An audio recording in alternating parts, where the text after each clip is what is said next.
And there are other accounts, verifiable historical accounts outside the biblical ones that also bear this up, that yes, he did exist.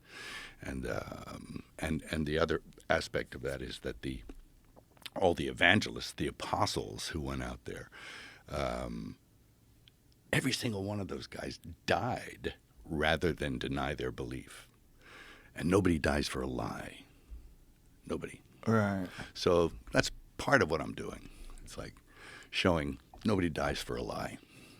Yeah. Well, the resurrection is the one that is the most difficult for people to swallow. Yes. That's the one that requires the most faith. The most faith and the most belief. Yeah, resurrection. Yeah.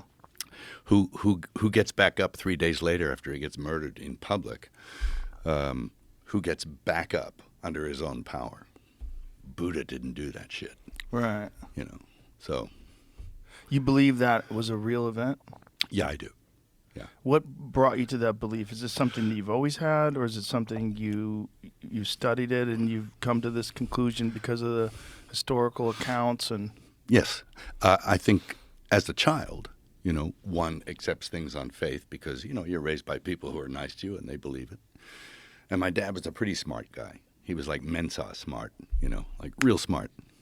Like back in 1968, he won Jeopardy, right?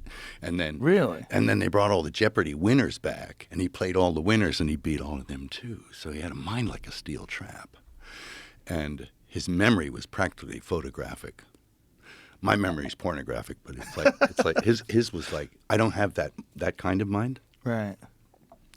But I'm more like, he did math, and I can't add, but. So as a child, you learn these things and you accept them on faith.